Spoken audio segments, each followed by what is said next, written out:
was tears and agony when the Lord's Resistance Army rebels attacked and murdered over 300 people at Barlonyo refugee camp in Lira district in February 2004. It was an indiscriminate killing. 10 years later, the scars for the loss of loved ones still linger the minds of their relatives. Moses Ogwang, an eyewitness, tells the story as if it happened yesterday.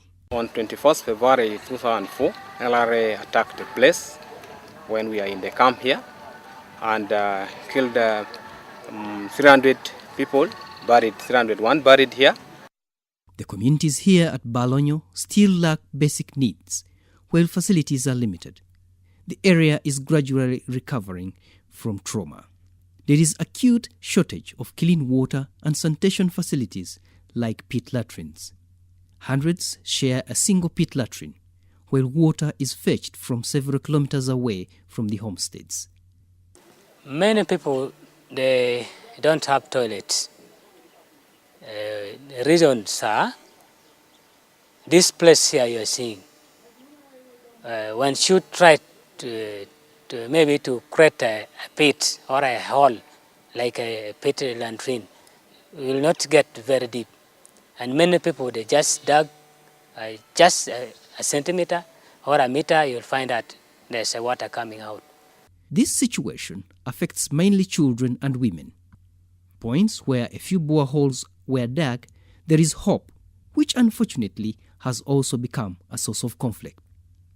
The situation has prompted 25 Rotary clubs from 3 countries of Uganda, Canada, and United States of America to contribute and change lives of the people. The clubs contributed $462,000 towards the Water Sanitation and Hygiene Northern Uganda project.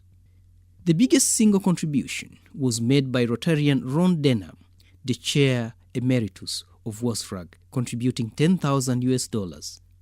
Ron also honored the Rotary Community Corps of Aloi in Alebtong district and Barlonyo in Lira district in northern Uganda with a visit on the 28th of April 2014. He was joined by other Rotarians from Kampala and Lira, led by the project coordinator Martin Ogang. At Barlonyo, they were welcomed amidst dance and songs from residents.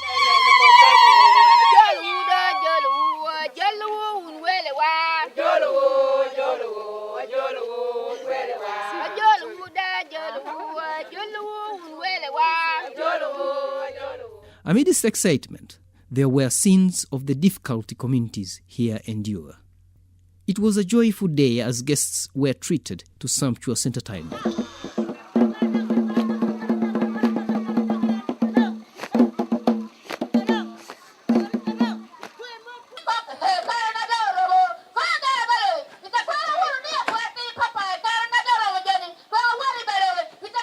Residents were grateful for the Rotary's big heart. We were very grateful to Ron, who has been a major champion for this project of water wash in both Aloi and Barlonyo.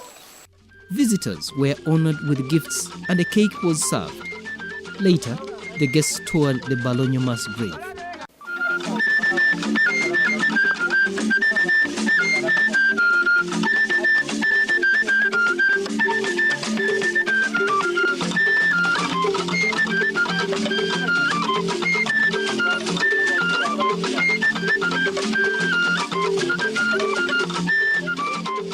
The official government figure of the number of people murdered indicates 121.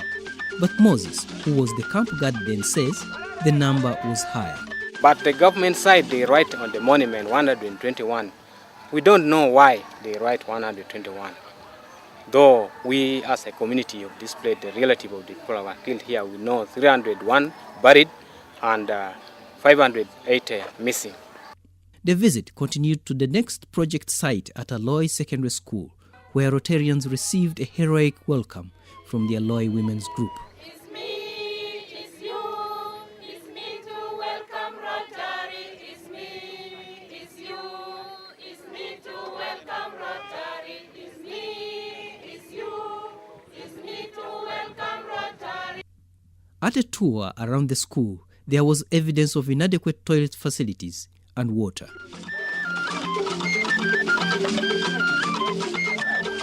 The project, expected to serve over 6,600 people in the villages of Aloi and Barlonyo, will increase access to safe water and improve sanitation facilities. It all starts with water and sanitation, and then the community has to say, now we have water and sanitation, how will it change our lives? And it could be that the women are spending, and girls are spending time right now to haul safe water from some other distance. They're spending a lot of time hauling water. Once they have safe water, then they can do other things. They might get a sewing machine, borrow money from the microfinance for a sewing machine, or they enhance livestock or produce and gradually increase their lives. Also, the most important thing of all, when we have safe water and sanitation, young girls will stay in school. Because of poor water facilities and clean water, there was a lot of health, water-related, waterborne diseases that a lot of people were suffering from. So that the community said that was one thing that was very important that needs to be addressed. And as has been outlined, we need to bring a project to the community which the community needs, not a project that we determine what we need for the community. There are two components to this project. There is the physical implementation, which will take about 6 months from the time that the project is approved. But there is the behavioral change, the change of attitude, which in fact we want to start on even now before the money is on the ground. What Rotary does complements government efforts.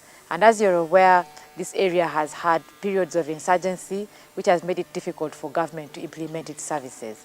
UNICEF has also been here. They were here during the areas of insurgency, but people now are in the mode of return, and once they return home, some of these facilities are difficult. We've been told that this whole area is sharing this water source for more than 1,000 people. They have animals. They have a community of 2,000 that also collects water from here. So it is quite difficult. Our efforts are to bring clean water, use that same water source, but make the water clean. Local leaders pledged support to the project and vowed to protect and sustain it. So as you go, know very well, people of Aleptong have embraced this project, and we shall make sure we maintain the money which is given here is never wasted.